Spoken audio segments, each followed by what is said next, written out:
देखो हम लोगों ने लास्ट क्लास तक इलेक्ट्रॉन्स, प्रोटॉन, न्यूट्रॉन सब कैलकुलेट करना सीख लिया था। मैंने आपको एक डीपीपी दी थी, आओ उसके आंसर डिस्कस कर लेते हैं फटाफट से, फिर आगे बढ़ेंगे।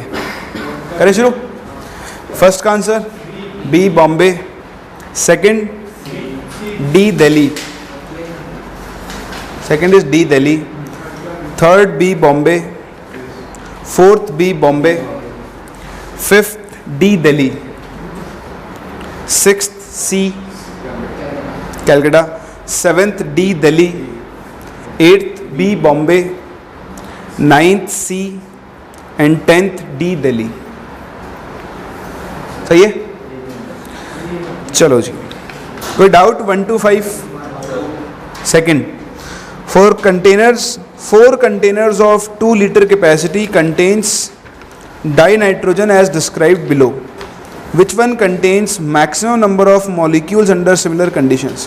तो आपके पास 4 अलग अलग कंटेनर है, आपको मैक्सिमम नंबर ऑफ मॉलिक्यूल्स बताने हैं। तो पहला है 2.5 ग्राम मॉलिक्यूल्स। बताओ नंबर ऑफ ग्राम मॉलिक्यूल्स किसके बराबर होते हैं?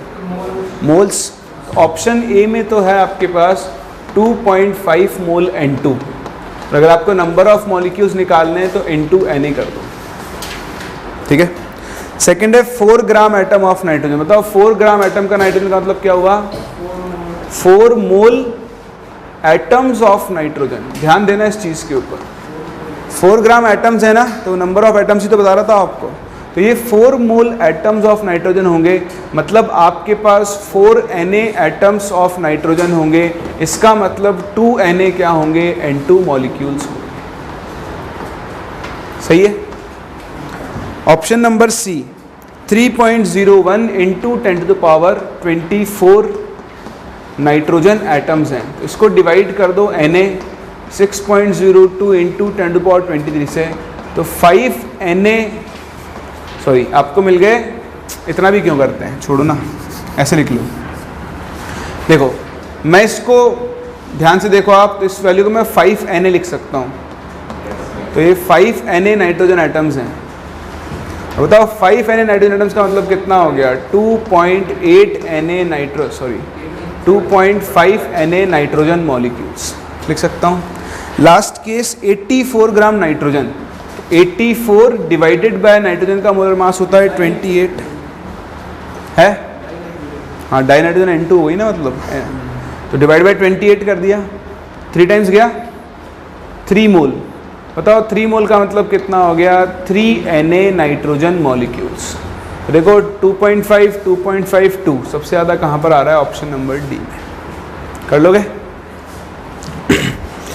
आपका आंसर बी आ रहा था ना, तो आपने 4 ग्राम एटम नाइट्रोजन को 4 मोल N2 मान लिया होगा इसलिए। हाँ जी बोलो, कुछ कह रहे थे?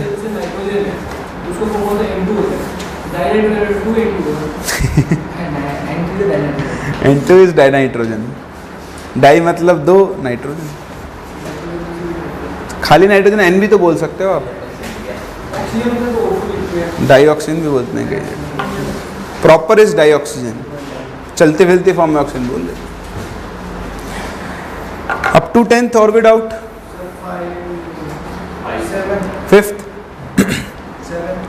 फिफ्थ अपन अभी करेंगे, चार्ज वाला कवर नहीं किया, चार्ज वाला आज करवाऊंगा। कौन सा? 7th 1 mole of P4 molecule contains. Basically आपके पास 1 मोल P4 है, तो 1 मोल P4 में देखो Na तो होंगे P4 मॉलिक्यूल्स। अगर आपको एटम्स निकालने हैं तो 1 में 4 हैं, इतने में कितने होंगे? 4 Na फॉस्फोरस एटम्स। और क्या इलेक्ट्रॉन निकालने हैं क्या? बस मॉलिक्यूल्स और एटम्स पूछ रहा है तो कर लो। 1 मॉलिक्यूल ये तो गलत है, 4 मॉलिक्यूल्स ये भी गलत है। सी एटम्स कितने होंगे? 4 इंटू 6.023, जबकि इसने 1/4 दिया हुआ है, तो एक ही ऑप्शन बचता है डी। 4 इंटू ये करोगे तो 24.088 इन 10⁻23 एटम्स। आसान है। और अप टू 10th 8th का नन ऑफ दीज क्यों होगा? कहाँ है नन ऑफ दीज? 8th का आंसर बी है, बॉम्बे।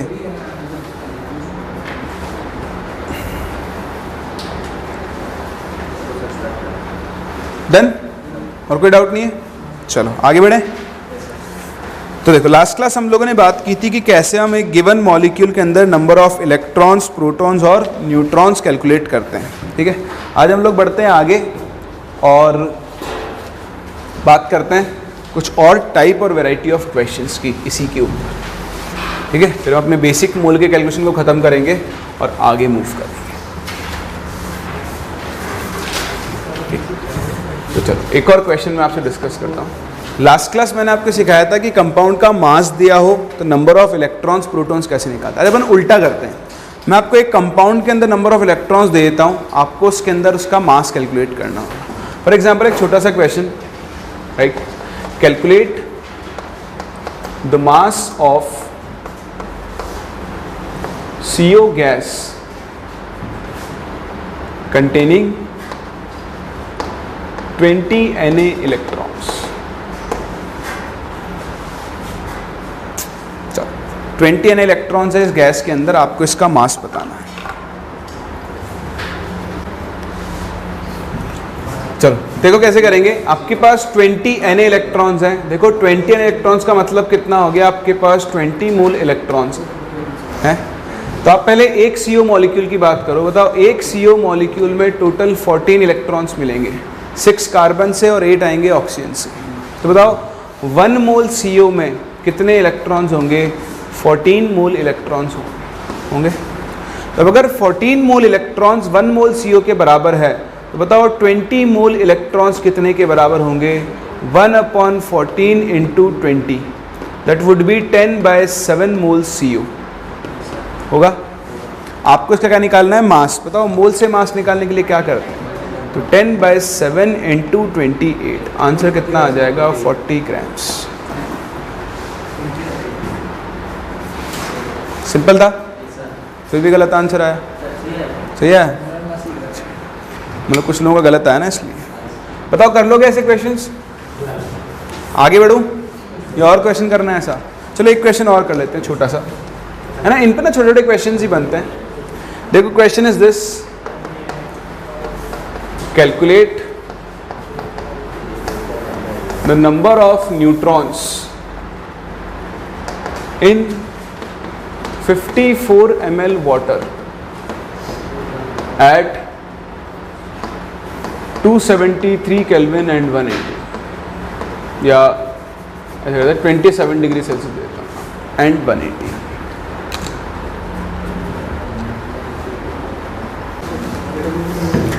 देखो इस क्वेश्चन में जिसने PV = लगा दिया वो तो गया, ठीक है, और लगाया हुआ है, दिख रहा है मेरे को, लगाया। हाँ आपने लगाया, अच्छा चलो गलती से भी देखो 27 डिग्री सेल्सियस पे वाटर क्या होता है, लिक्विड। अगर ये टेम्परेचर 127 डिग्री सेल्सियस होता तो वाटर का बॉइलिंग पॉइंट कितना होता है, 100 डिग्री सेल्सियस। तो अगर टेम्परेचर 100 से ज़्यादा है तो फिर वाटर गैसियस फॉर्म में होगा, तब कुछ नहीं दिया है तो हम उसके ऊपर PV = लगा सकते हैं। लेकिन अभी टेम्परेचर 27 है और 27 पर वाटर की फिजिकल स्टेट क्या होगी, लिक्विड। तो गलती से भी इस पर PV = मत लगाना, बात नंबर 1। बात नंबर 2, मैंने आपको सिखाया था, बताओ वाटर की डेंसिटी कितनी होती है, 1 ग्राम पर ml। तो वॉल्यूम इंटू डेंसिटी से आप क्या निकाल सकते हो, मास ऑफ वाटर कैलकुलेट कर सकते हो। बताओ कितना आएगा, तो 54 into 1 that is 54 grams. Mass of water से मोल्स ऑफ वाटर निकाल लो तो 54/18 कितना आ गया, 3 मोल। अब आपको निकालने न्यूट्रॉन्स, तो आप एक H2O मॉलिक्यूल की बात करो तो देखो हाइड्रोजन होता है 1H1, बताओ हाइड्रोजन में न्यूट्रॉन्स कितने, 0। ऑक्सीजन कितना होता है 8O16, उसमें कितने न्यूट्रॉन्स, 8। तो 0 + 8, इसके एक मॉलिक्यूल में 8 न्यूट्रॉन्स होंगे। तो बताओ इसके एक मोल में कितने न्यूट्रॉन्स होंगे, 8 मोल न्यूट्रॉन्स होंगे। अगर 1 मोल में 8 मोल न्यूट्रॉन्स हैं तो बताओ 3 मोल H2O में कितने न्यूट्रॉन्स होंगे, 24 मोल न्यूट्रॉन्स होंगे। और 24 मोल न्यूट्रॉन्स का मतलब कितना हो गया, 24 Na। कर सकते हो। तो इस तरह से आपको देखो छोटे छोटे क्वेश्चंस हैं, ये कभी कभी डायरेक्ट काम में आ जाते हैं आपके, या तो डायरेक्ट ऐसे क्वेश्चन पूछ ही लेता है या फिर आपको कहीं कहीं जगह यूज़ करने पड़ते हैं ना। छोटी सी कैटेगरी ऑफ क्वेश्चंस है, आपको ठीक से कैलकुलेट करना आना चाहिए। देखो मोल थोड़ा सा ऐसा टॉपिक है आप जैसे जैसे आगे बढ़ते जाते हो पीछे का पार्ट आपको अपने आप आसान लगता जाएगा। जैसे आज मैं आपसे नंबर ऑफ एटम्स कैलकुलेट करवाऊँ पहले लेक्चर वाले, तो आप बड़ी आसानी से कैलकुलेट कर सकते हो। ठीक है, तो ये क्वेश्चन टाइम के साथ साथ आप वर्बली भी सॉल्व करने लग जाओगे, थोड़ा सा टाइम लगेगा, थोड़ी सी प्रैक्टिस लगेगी। क्लियर? चलो मूव करते हैं आगे। और एक और चीज़ मैं आपको सिखाऊँ, चार्ज कैलकुलेट करना, क्योंकि इसमें भी आप मिस्टेक कर सकते हो। हेडिंग डालें कैलकुलेशन ऑफ चार्ज।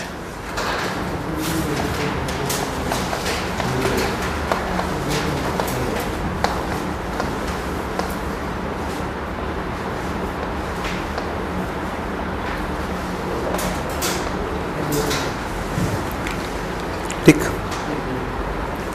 इस आपसे कहूँ कि आपके पास जैसे आयन है ये O2 माइनस, इसको हम ऑक्साइड आयन बोलते हैं। जैसे आपके पास आयन है ये N3 माइनस, जैसे ये है Mg2 प्लस, जैसे ये है Al3 प्लस।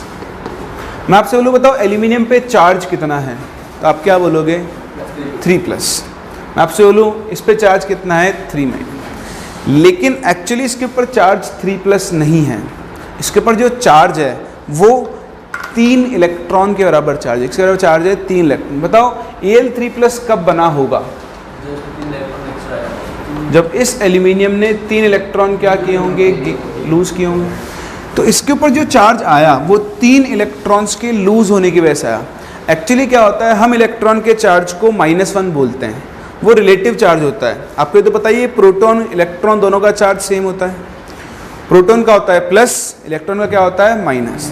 तो अगर मैं इलेक्ट्रॉन का charge with respect to proton निकालूं तो प्रोटॉन के चार्ज से डिवाइड करूंगा, तो डिवाइड करो तो दोनों वैल्यू सेम है, तो वैल्यू कितनी आएगी? 1। तो रिलेटिव चार्ज इलेक्ट्रॉन का तो कितना हो गया? -1, और प्रोटॉन का कितना हो गया? +1। लेकिन अगर आप एक्चुअल चार्ज की बात करो तो Al3 प्लस का मतलब क्या है? अगर मैं बोलूँ कि इसके ऊपर चार्ज बताओ तो आप बोलोगे इसके ऊपर 3 इलेक्ट्रॉन के बराबर चार्ज होगा। इलेक्ट्रॉन के चार्ज को हम E से डिनोट करते हैं, तो आप इसे 3E बोल सकते हो, या फिर 3 × 1.6 × 10⁻⁻19 कूलम्स। बात समझ रहे हो? अब बताओ मैग्नीशियम पे कितना चार्ज होगा? 2E, 2 इलेक्ट्रॉन के बराबर। बताओ इस पे चार्ज कितना होगा?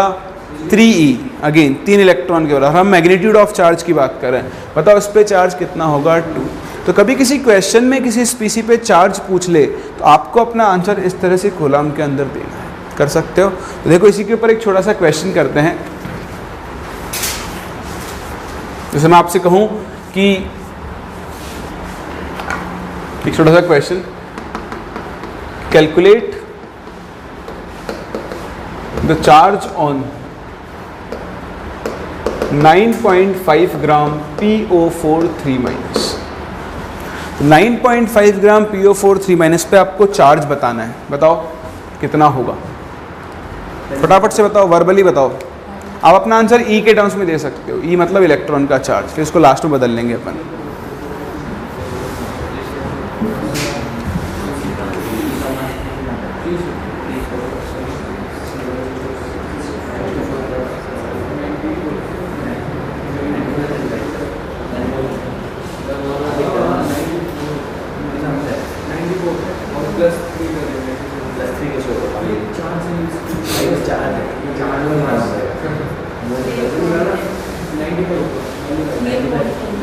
Three upon NA 3/10E 0.3E बस।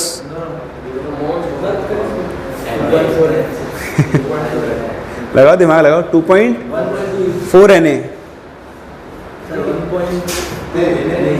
1.2 NA NaE 1.2E NA हाँ 0.3E × NA। बहुत आसान है। देखो 9.5 ग्राम इसका मोलर मास निकालोगे 95 आएगा, तो सबसे पहले इसके मोल्स निकाल लो। तो 9.5 अपॉन 95 इसके कितने मोल हो गए? 0.1 मोल आपके पास हो गया PO4 3-। और समझ में आ रहा है? अब इसके मोल से क्या आप इसके नंबर ऑफ आयंस निकाल सकते हो? इनटू Na कर दो तो आपके पास 0.1 Na PO4 3- आयंस हो जाएगा। सही है। अब आप देखो एक आयन को, बताओ अगर मैं आपसे एक PO4 3- आयन की बात करूं, बताओ इसके ऊपर कितना चार्ज होता है? 3E। तो अगर एक आयन पे इतना होता है तो बताओ 0.1 Na पर कितना होगा? 0.1 Na into 3e, that is 0.3 Na। अगर आपको एक्चुअल वैल्यू बतानी है तो 0.3 बताओ, Na की वैल्यू, E की वैल्यू कितनी? 1.6 10⁻19 और Na की वैल्यू कितनी हो जाएगी? 6.023 इंटू 10⁻23। इस वैल्यू को आप कैलकुलेट कर लो, आपको अपना आंसर मिल जाएगा। कर सकते हो? समझ में आ रहा है? तो छोटे छोटे क्वेश्चंस आपको DPP नंबर 2 में मिल जाएंगे, ठीक है? तो उसको आप ट्राई करें, ये छोटे छोटे क्वेश्चंस की प्रैक्टिस करें, इनमें आपसे मिस्टेक नहीं होनी चाहिए। चलो, तो यहीं पे खत्म होते हैं अपने पास ये वैरायटी ऑफ क्वेश्चन, जहाँ पर हम लोगों ने बेसिक मोल सीखा, मास से मोल निकालना, वॉल्यूम से मोल निकालना, मोल से वॉल्यूम, नंबर ऑफ पार्टिकल्स निकालना, इलेक्ट्रॉन्स, प्रोटॉन्स, न्यूट्रॉन्स कैलकुलेट करना। तो इस चैप्टर का पहला पार्ट था जो आपके बेसिक्स को कंप्लीट करता है। इतना आपको आना ही चाहिए, बहुत ज़रूरी है, आगे काम में आएगा। नेक्स्ट अब हम मूव करते हैं इस चैप्टर के अगले पार्ट पर, जहाँ पे हम एवरेज एटॉमिक मास और एवरेज मोलर मास की बात करेंगे। तो ये कॉपी करने के बाद अब आप नेक्स्ट हेडिंग डालें। पहले तो हम डिफाइन करेंगे एक कुछ term, mole percent and mass percent for a mixture. देखिए टॉपिक नहीं है, दो टर्म्स हम यूज़ करते हैं इसलिए उनको सिखा रहा हूँ मैं आपको। सपोज आपके पास एक मिक्सचर है, इस मिक्सचर के अंदर दो चीज़ें हैं, एक A और एक B। मान लो इनके मासेस पता है आपको, A का मास है WA और B का मास है WB। ऐसे आपको मोल्स पता है, A के मोल्स हैं Na और B के मोल्स हैं NB। ठीक है, तो आपको आता है पहले से, मुझे बताने की जरूरत नहीं। तो अगर मैं आपसे पूछूं इस मिक्सचर में मास परसेंट ऑफ A कितना होगा, तो आप कैसे निकालोगे? क्या लिखोगे? Mass of A upon total mass into क्या हो जाएगा 100। सिमिलरली अगर आप मास परसेंट ऑफ B निकालोगे तो क्या हो जाएगा? Mass of B upon total mass into 100। ऐसे ही आपको यहाँ पर मोल परसेंट भी निकालना पड़ सकता है। तो मोल परसेंट कैसे निकालोगे? वो क्या हो जाएगा? Moles of A upon total moles Na plus NB into क्या बोल सकते हो 100। बोलो यहाँ तक समझ में आ रहा है? कई बार आपको यहाँ पर एक टर्म यूज करना पड़ता है, मोल फ्रैक्शन। मोल फ्रैक्शन क्या होता है? जिसका मोल फ्रैक्शन निकालना है उसके moles divided by total moles, simple. इस चीज़ को हम लोग क्या बोलते हैं? Mole fraction. अभी आगे हम कॉन्सेंट्रेशन टर्म पढ़ेंगे, वहाँ पर इसको और दोबारा डिफाइन भी करेंगे, यूज़ करना सीखेंगे। लेकिन आप देख सकते हो, अगर आपको किसी का मोल परसेंट पता है, उसको 100 से डिवाइड कर दो तो आपको क्या मिल जाएगा? उसका मोल फ्रैक्शन मिल जाएगा। सही है? ये टर्म्स आसान है, ये टर्म्स आपको खुद ही पता है, याद रखने का तो कुछ है ही नहीं। इन टर्म्स को हम आगे यूज़ करेंगे। कैसे यूज़ करेंगे बस इसीलिए मैंने आपको यहाँ पे समझा दिए हैं कि दो टर्म्स हैं, ये आपको आने चाहिए। चलो नेक्स्ट हम बात करते हैं एक सबसे इम्पॉर्टेंट टर्म की, that is average atomic mass. और इससे भी ज़्यादा इम्पॉर्टेंट टर्म इसके बाद पढ़ेंगे, वो आपका बेस क्रिएट करेगा ये वाला टर्म, उसको पढ़ने के लिए। ठीक है, देखो एवरेज एटॉमिक मास क्या होता है। दुनिया में क्या होते हैं, कई एलिमेंट्स होते हैं जो अपने आइसोटोप्स की फॉर्म में एग्जिस्ट करते हैं। आपसे बात करूं कार्बन, कार्बन के C12 इसका आइसोटोप होता है, C13 होता है, C14, ये 3 आइसोटोप्स होते हैं मेन कार्बन के। क्या? हाँ, क्लोरीन भी होता है। तो दुनिया में जितना भी कार्बन एग्जिस्ट करता है, जितना भी कार्बन, उसका ऑलमोस्ट 99.1% के आसपास कौन सा होता है? C12। बाकी कुछ 0.0 मान लो, इसको मान लेते हैं 5% होगा ये, और जो रेस्ट बचा वो सब होगा ये। कितना बचा? 0.85। ठीक है, तो इस तरह से इनका डिस्ट्रीब्यूशन है। तो दुनिया में जितना भी कार्बन एग्जिस्ट करता है उसका 99.1% ये है, तो इसको हम बोलते हैं इसकी परसेंटेज अबंडेंस। क्या बोलते हैं? Percentage abundance. तो देखो C12 की परसेंटेज अबंडेंस कितनी है? 99.1। C13 की कितनी है? 0.05। और बताओ C14 की कितनी है? 0.85। समझ में आता है? ऐसे हम क्लोरीन की बात करें, क्लोरीन के भी 2 आइसोटोप होते हैं, एक होता है Cl35 और एक होता है Cl37। दुनिया में जितना भी क्लोरीन एग्जिस्ट करता है उसका ऑलमोस्ट 75% पार्ट कौन कॉन्स्टिट्यूट करता है? Cl35, और बाकी का अप्रॉक्सीमेटली 25% कौन कॉन्स्टिट्यूट करता है? Cl37। बताओ Cl35 की परसेंटेज अबेंडेंस कितनी है? 75। बताओ Cl37 की कितनी है? 25। अब अगर मुझे इस क्लोरीन का एटॉमिक मास निकालना है तो देखो मुझे इसका कंट्रीब्यूशन भी कंसीडर करना होगा और इसका कंट्रीब्यूशन भी कंसीडर करना होगा। तो हम दोनों के कंट्रीब्यूशन को कंसीडर करके उसका क्या निकाल लेते हैं? एवरेज। लेकिन एवरेज नॉर्मल वैसे निकालते a+b/2 से, थोड़ा अलग तरीके से निकालते हैं। कैसे निकालते हैं देखो, उसको समझने की कोशिश करते हैं। उसके लिए मैं जनरल फॉर्म बना रहा हूँ, फिर उसको हम यहाँ यूज़ कर लेंगे। तो सपोज आपके पास एक एलिमेंट है ZXA, इसके दो आइसोटोप्स हैं। बताओ आइसोटोप्स क्या होते हैं? ZXM बोल लेते हैं। आइसोटोप्स वो होते हैं जिनका एटॉमिक नंबर क्या होता है? सेम, लेकिन मास नंबर क्या होता है? डिफरेंट। तो ZXM1 और ये क्या बनेगा बताओ? ZXM2। एक चीज़, एक एलिमेंट का मास नंबर उसके एटॉमिक मास के बराबर ही होता है। जैसे ऑक्सीजन का मास नंबर कितना होता है? 16, तो ऑक्सीजन का एटॉमिक मास भी कितना है? 16। ऑक्सीजन का मोलर मास भी कितना है? 16 ग्राम्स। सही है ना? चलो, तो अब आप क्या करो, या तो आप इनकी परसेंटेज अबेंडेंस लिख लो। क्या लिख लोगे? Percentage abundance. या फिर हम इसको मोल परसेंट की तरह ट्रीट करेंगे। इसकी तरह ट्रीट करेंगे, मोल परसेंट या मोल्स की तरह। तो मान लो इसके मोल्स हैं A, या इसकी परसेंटेज अबेंडेंस है A, और इसके मोल्स हैं B, और इसकी परसेंटेज अबेंडेंस कितनी हो गई? B। ठीक है, तो इनको आप मोल्स की तरह ट्रीट करो। बताओ क्या आप इनके मोल्स से इनका मास निकाल सकते हो? बताओ मोल्स से मास निकालने के लिए क्या करते हैं? Into molar mass. इसका मास कितना हो जाएगा? m1 into A। बताओ इस आइसोटोप का मास कितना हो जाएगा? m2 into B। बोले यहाँ तक कोई डाउट है? अब हम इसका एवरेज एटॉमिक मास कैसे निकालेंगे? तो देखो मैं उसके लिए एक फॉर्मूला बनाता हूँ, आप ध्यान देना। यही फॉर्मूला हम दोबारा बनाएंगे, तो पहली बार सीख रहे हैं, दूसरी बार अप्लाई करेंगे।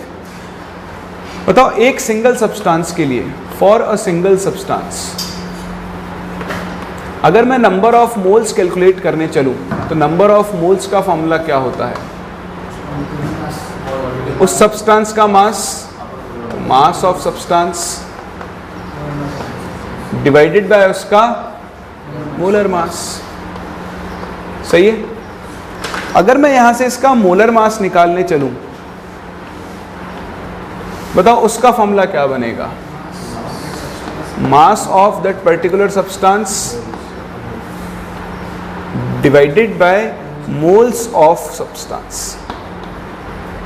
बोलो ये सही है या नहीं? सही है। लेकिन ये अभी सिर्फ किसके लिए वैलिड है? एक सिंगल सब्सटेंस के लिए। पता, अगर यही फॉर्मूला मैं एक मिक्सचर के लिए लिखना चाहूं, मिक्सचर, तो देखो मिक्सचर के लिए मोलर मास नहीं आकर क्या आएगा? एवरेज मोलर मास आएगा। क्या आएगा? Average molar mass. तो मिक्सचर के लिए मोलर मास या क्या मिलेगा आपको? एवरेज मोलर मास, जिसे आप मोलर मास ऑफ मिक्सचर भी बोल सकते हो चाहो तो देखो जब सिंगल सब्सटेंस था तो सिंगल सब्सटेंस का मोलर मास आ रहा था, जब मिक्सचर है तो आपको मिक्सचर का मोलर मास मिलेगा। सही है?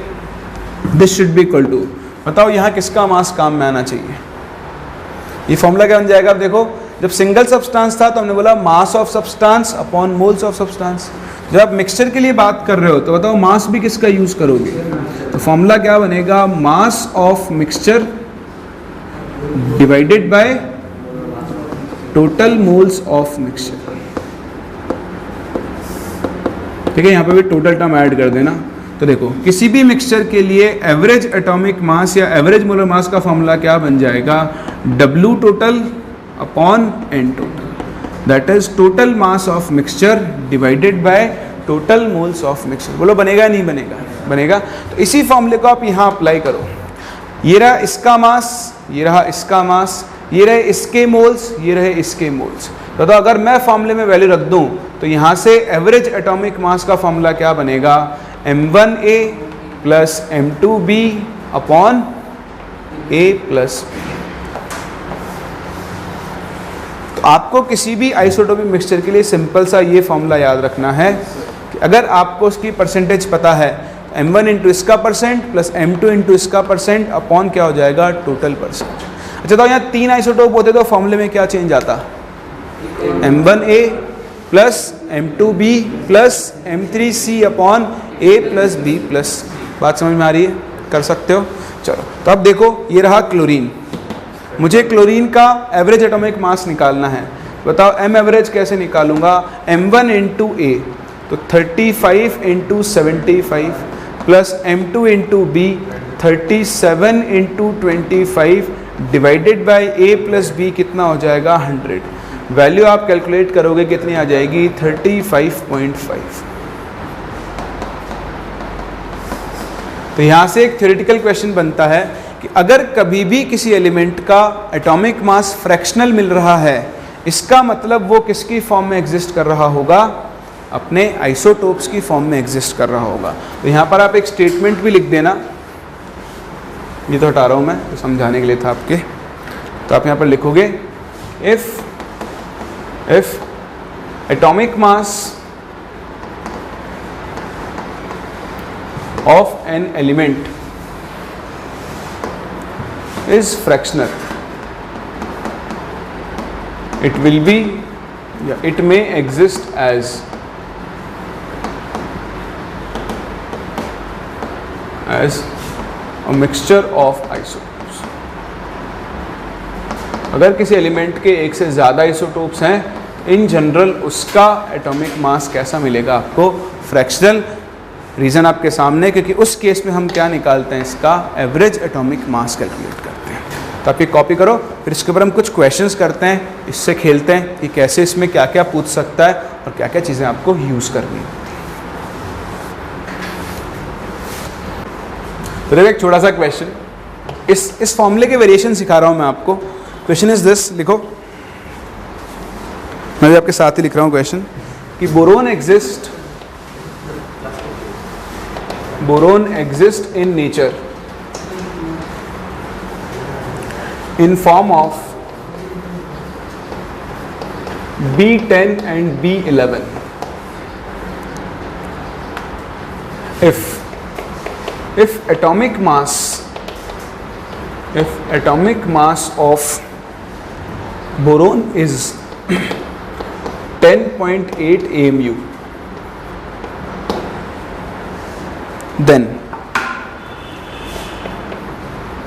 then the mole percent of B10 and B11 in the mixture will be।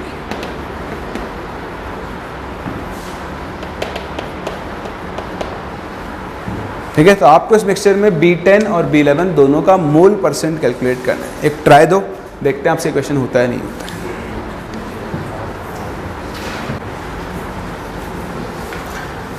देखो, आसान सा क्वेश्चन है, बट आपको शायद मेथड ही नहीं पता अभी, इसलिए नहीं हुआ होगा आपसे।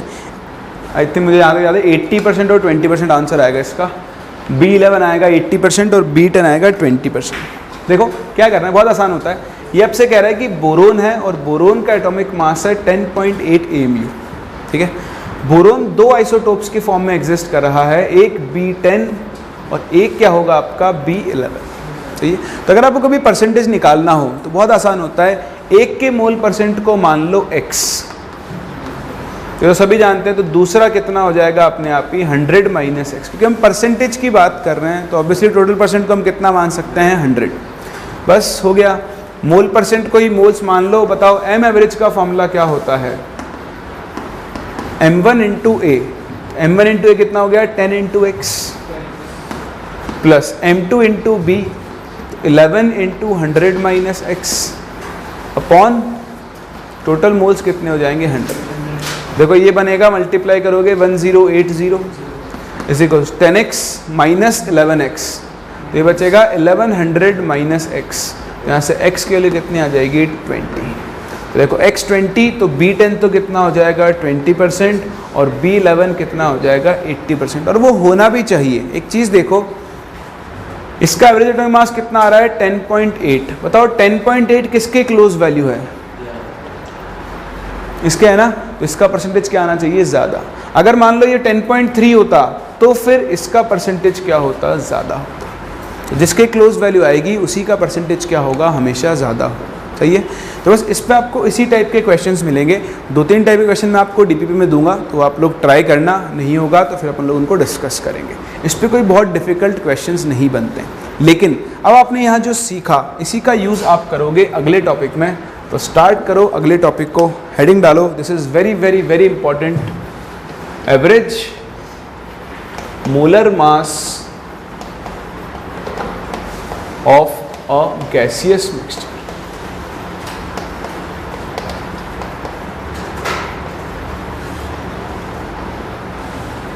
ये टॉपिक आप आज पढ़ोगे, आज के बाद केमिकल इक्विलिब्रियम, गैसियस स्टेट, इन 2 चैप्टर्स के अंदर तो ये काम आता ही आता है, और भी दूसरी जगह पे थोड़ा बहुत काम में आ सकता है। तो बहुत इंपॉर्टेंट है, बहुत आसान, आराम से आपसे समझें, क्वेश्चंस बहुत अच्छे बनते हैं इसके ऊपर, है ना, और दिखता नहीं है ये, इसलिए इंपॉर्टेंट ज़्यादा हो जाता है। आप देखो मैं क्या कहना चाह रहा हूँ, मैं आपसे बात करता हूँ एयर के बारे में, एयर, ठीक।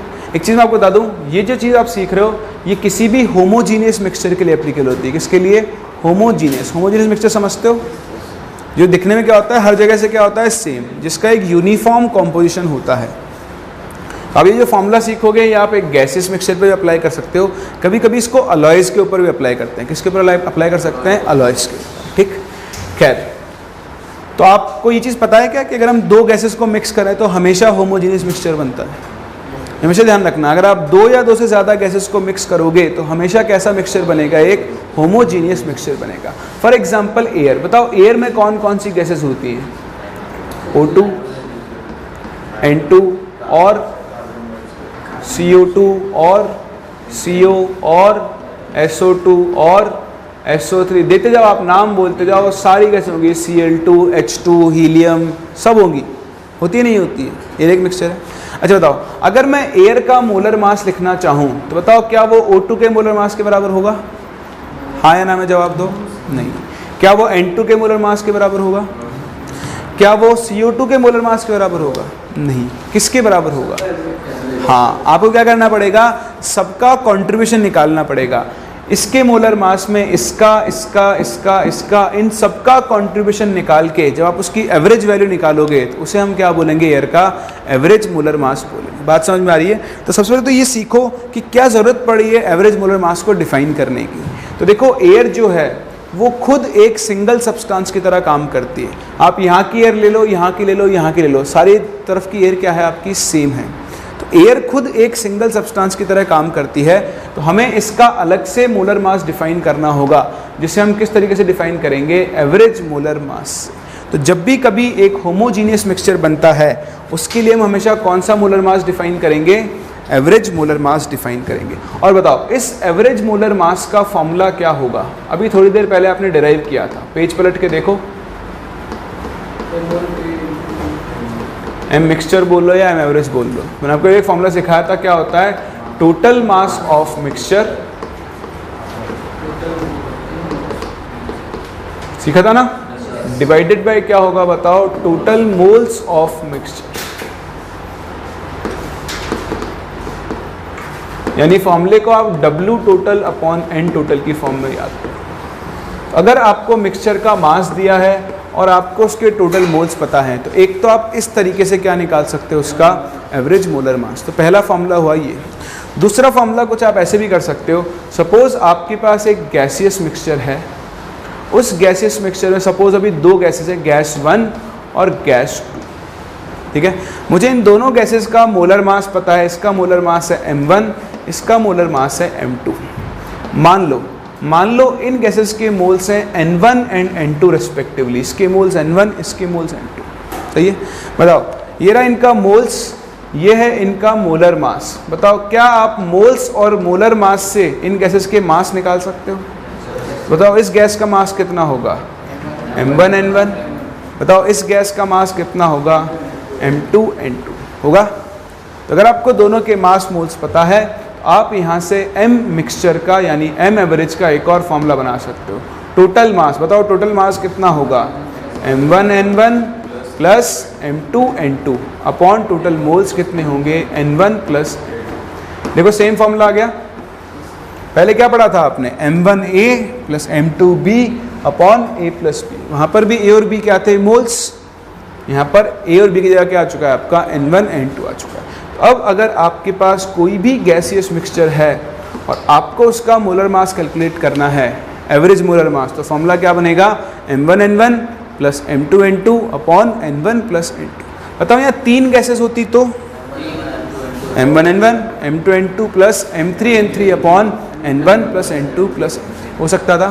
तो जब हम एयर की बात कर रहे थे, एयर में हम मेन कॉन्स्टिट्यूएंट मान के चलते हैं O2 को और N2 को। जैसा कि आप जानते हो ऑलमोस्ट 80% क्या होगी नाइट्रोजन अगर हम इन दोनों की बात करें, और 20% क्या होगी आपकी ऑक्सीजन।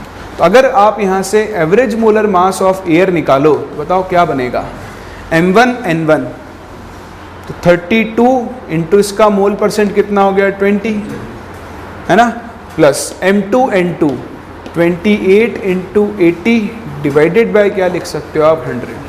कैलकुलेट करोगे वैल्यू आपको मिल जाएगी 28.8 ग्राम पर मोल। इस तरह से आप किसी भी गैसेस मिक्सचर का क्या निकाल सकते हो, एवरेज मोलर मास। तो देखो फॉर्मूला बहुत आसान है लेकिन क्वेश्चंस में आपको घुमाएगा। तो कैसे घुमाएगा उसके लिए मैं क्वेश्चंस करने, फटाफट से कॉपी करो फिर हम क्वेश्चन से शुरू करते हैं।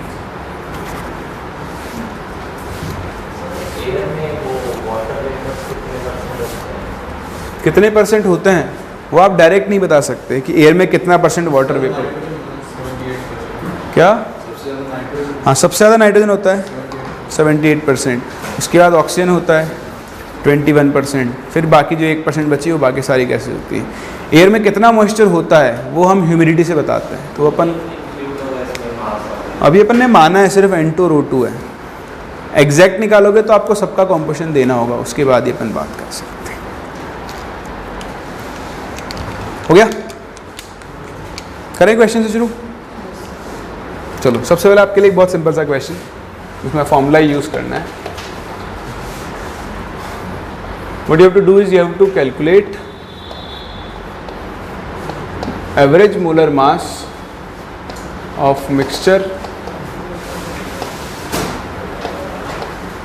containing SO2 and O2 in 2:1 mole ratio। चलो फटाफट से कैलकुलेट करो और वैल्यू बताओ।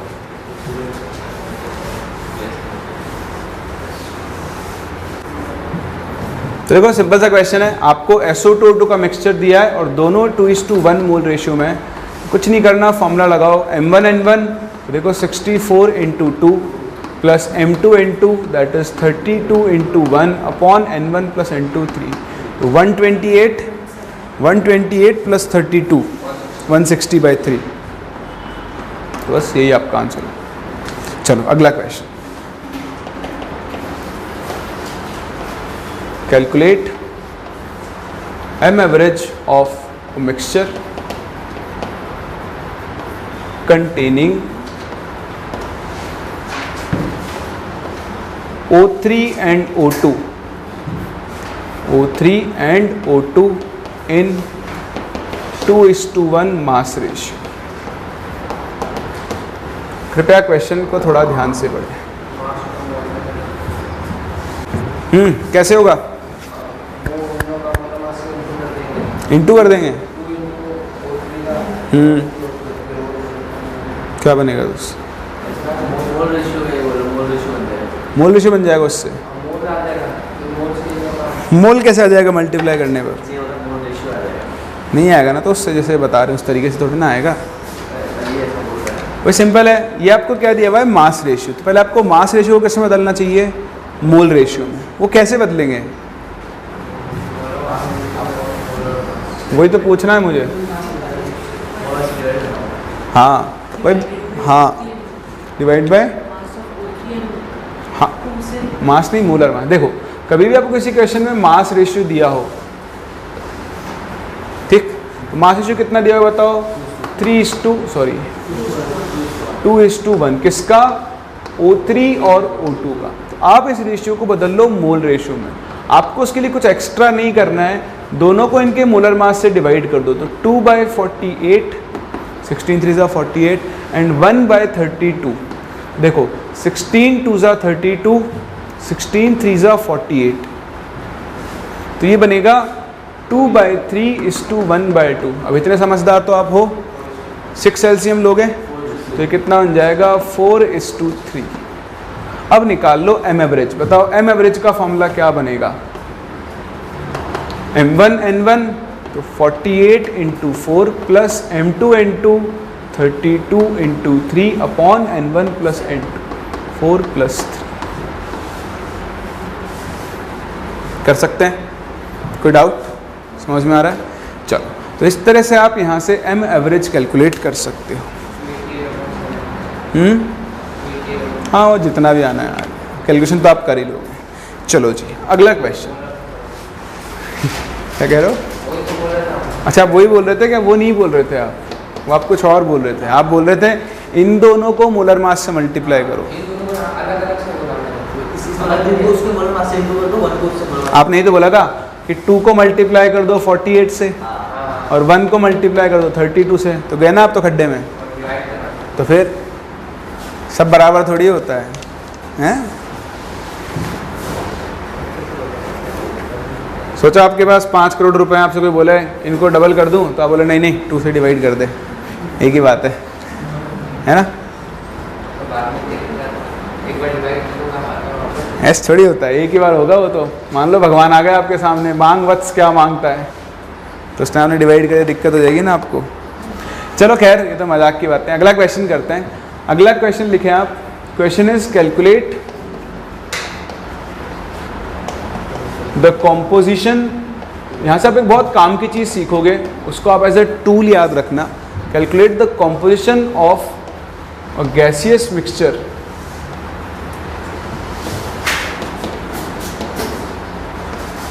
containing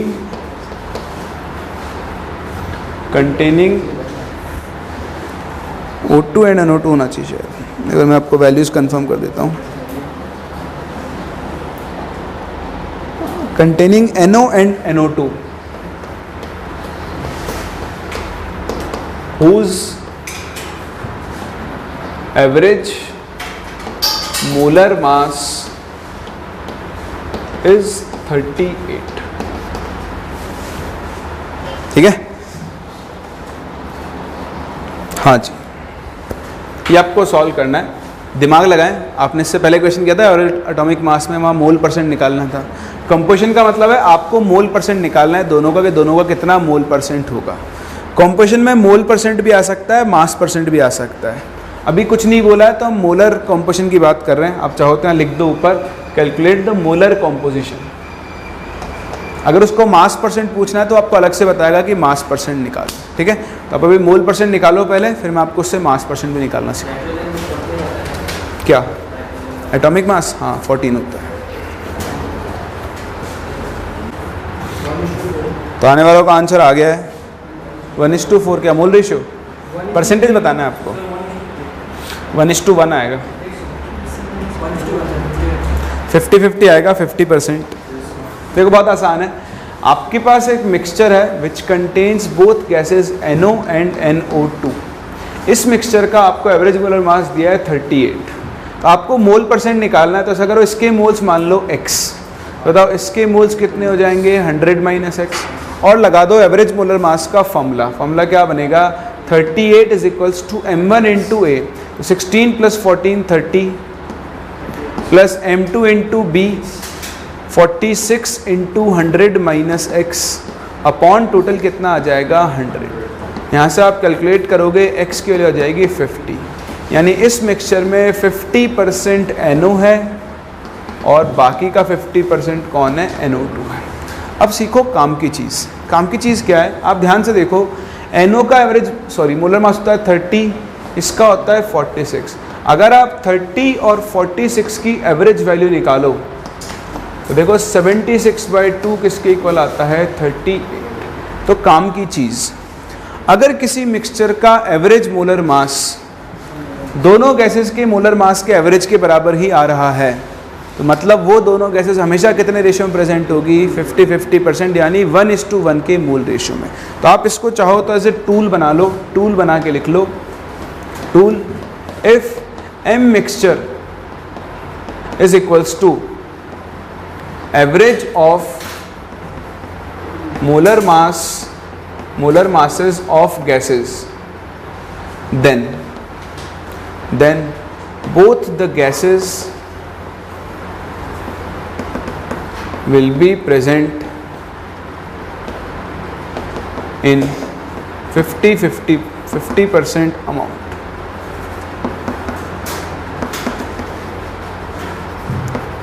By moles, या फिर आप इसे 1:1 मोल रेशियो भी बोल सकते हैं। तो कई बार क्या होता है, जितनी देर में आप कैलकुलेट करोगे, अगर आपको ये चीज़ दिख गई मान लो किसी क्वेश्चन में, तो आप फटाफट से उस क्वेश्चन को क्या कर सकते हो, सॉल्व कर सकते हो। ठीक है, एक बात तो ये। दूसरा देखो, अभी तो आपसे मोल परसेंट पूछा है, कई बार वो आपसे मास परसेंट पूछता है। तो कई लोग मास परसेंट का डायरेक्ट एक फॉर्मूला लिखवाते हैं। मैं फॉर्मूला यूज़ नहीं करता हूँ, मैं मिनिमम फॉर्मूले पे चलता हूँ। ठीक है, कि आपको फॉर्मूले सबसे कम याद रखने पड़े, आप तो खुद से कन्वर्ट करो। आप देखो, ये आपके पास मिक्सचर था NO और NO2 का, आपको इनके मोल परसेंट पता है। तो मोल परसेंट मान लेता हूँ टोटल मोल्स 100 थे, तो बताओ इसके मोल्स कितने हो गए, 50। इसके मोल्स भी कितने हो गए, 50।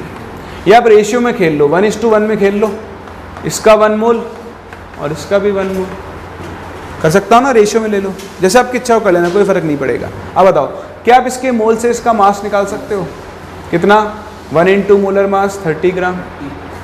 क्या आप इसका मास निकाल सकते हो, 46 ग्राम। हो गया।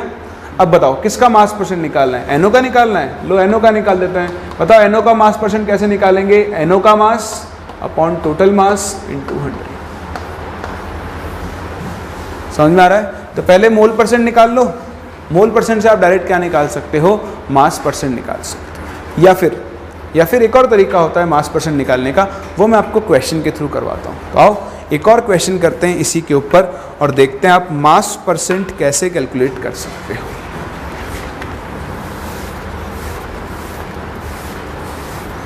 तो देखो क्वेश्चन,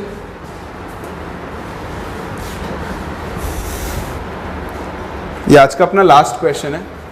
पहले आपको ये यूज़ करना सीखो, फिर नेक्स्ट क्लास इसकी और वेराइटीज़ कवर करूँगा। Question is calculate the mass of, sorry mass नहीं, mass percent of each gas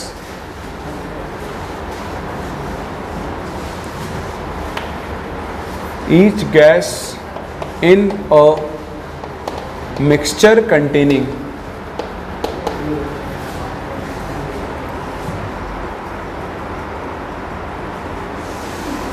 SO2 and O2 having M average is equals to कुछ 50 ले लेते हैं। M average is equals to 50। इसमें आपको क्या करना है, दोनों गैसेस का मास परसेंट निकालना है। ठीक है, तो सबसे पहले तो आप ये चेक कर लो, क्या इस गैसीय मिक्सचर का एवरेज मोलर मास इनके एवरेज के बराबर आ रहा है क्या। ये होता है 64, ये होता है 32 डिवाइड बाय 32, 98/2 कितना होता है 49, है ना।